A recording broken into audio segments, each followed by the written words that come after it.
Good Monday morning, and thanks for listening to my musing today. And as promised, I've been musing about real monsters, specifically vampires and werewolves. I said this last week, and I'll repeat it again.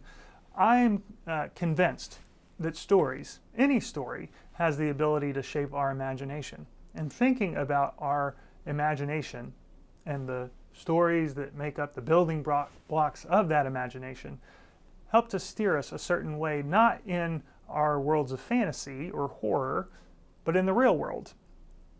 It's the case that we hear scary stories and we become afraid of certain things. We hear happy stories of our heroes and heroines and we want to emulate them. Who didn't fly around in their room with a bed sheet tied around their neck trying to be like a superhero, trying to be like the good guy, whatever that might mean?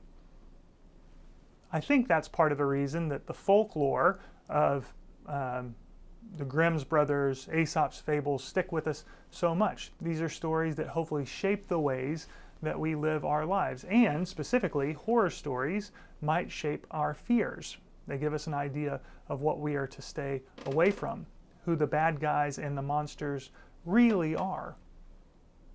So the things that haunt us in our nightmares are the things we are to be afraid of and to stay away from. So how interesting that so many monsters are humans transformed into something that is subhuman, extra-human, something monstrous. So how do we look at the monsters of our stories, folklores, and movies and think about who we are called to be, the heroes, the good guys, the people that stand up and defeat the monsters and slay the dragons, or the people who become the monsters, the bad guys, the villains? Well, over these next several weeks, as we get closer and closer to Halloween, I thought it would be a good idea for us to consider some of the monsters that we're accustomed to. Specifically, for this week, I want us to think about how the folklore of vampires and werewolves, folklores that go back a long way, condense themselves into the stories of Stephenie Meyer, the author of Twilight. So perhaps you've read or you're aware of the books, maybe you are aware or you've seen the movies. If you've not, I don't know if I actually recommend them, but nonetheless, today I am musing about vampires and werewolves. So if you have a little time to stick around to see how those monsters might represent something deep, dark, and hidden inside each of us, then I hope you'll stick around. So let's think for a minute about what we know that might be important about vampires and werewolves. As I've already mentioned last week and this week, vampires and werewolves begin as humans. Good, run-of-the-mill humans. But by something contagious, a bite, a scratch, they become unhuman, more than human, less than human, dead but not entirely, animalistic. But the vampire and the werewolf, and I get this from David Graeber, who taught at the London School of Economics, an American who taught at the London School of Economics. He says that perhaps the vampire and the werewolf, even in the movie Twilight, is cast against one another as a sign of class warfare. Isn't it interesting that vampires always seem to live in castles, places that are fortified? They have nice clothes, they're thin, they have sexual appeal, sucking the blood primarily of young girls if you were reading Bram Stoker. It's the same in the movie Twilight, that vampires have the ability to dazzle. They have charm and wit, but somehow whenever you seek to see a reflection of them, or if they sought to seek a reflection of themselves, the mirror wouldn't show them. That there's something unhuman, bureaucratic, hidden, a facade of a real person, all exemplified in a vampire. We know that perhaps their bite can be contagious or it can be deathly. Vampires have some ability based on their own choosing with whom they would convert into their own kind or simply to kill. Not necessarily out of the Twilight movie. That makes me aware of a quote from Kurt Vonnegut, who said, "Money is like a river, a hidden river, where some people have built their homes along the banks.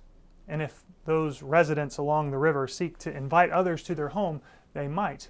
But for other people seeking to dip their cups into the river of money, well, it's hidden from them unless you're given access.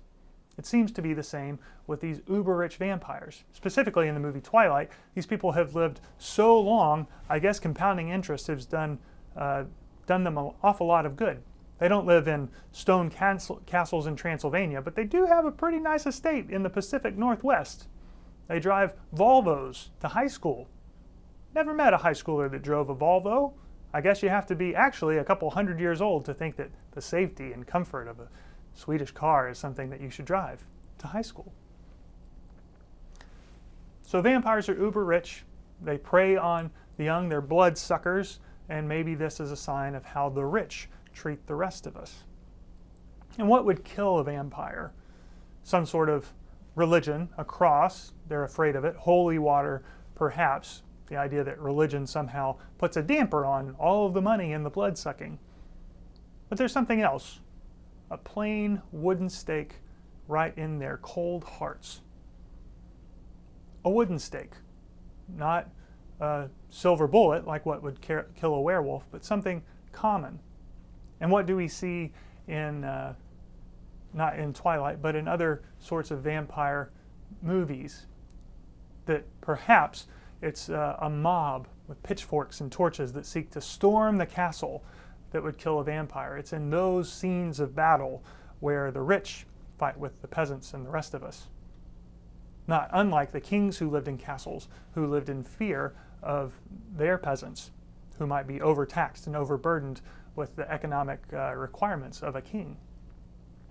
So that covers vampires. What about the werewolf? A werewolf, in the movie Twilight and in other fiction, starts this way. This is a quote from The Wolfman, the movie from the 40s.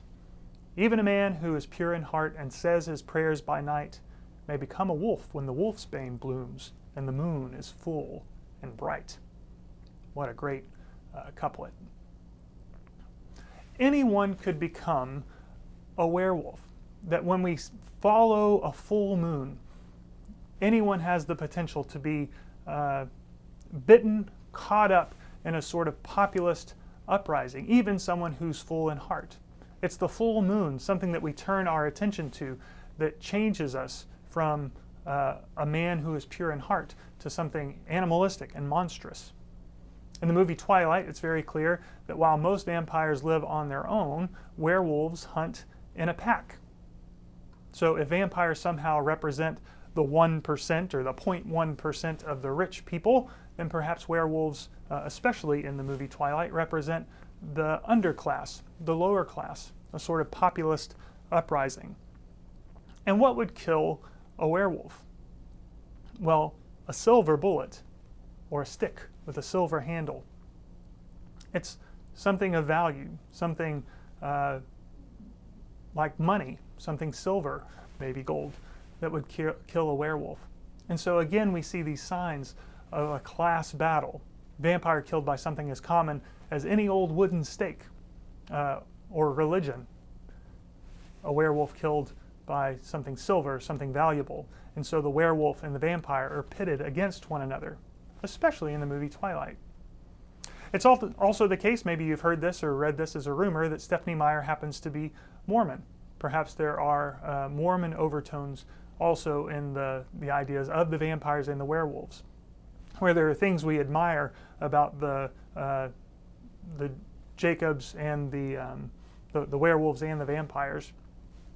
And there are other traits where we think you're best when you're human. And I think perhaps that's the moral of the story of vampires and werewolves. Both are transformed from humans into other things. A significant portion of the Twilight movies is whether our protagonist would want to become either a vampire or a werewolf. There is a love interest on both sides. And so how does that work as you seek to wrestle with the monsters that exist inside of us? Isn't there something about you that would like a castle, a nice estate in the Pacific Northwest, a spanking new Volvo to drive around in?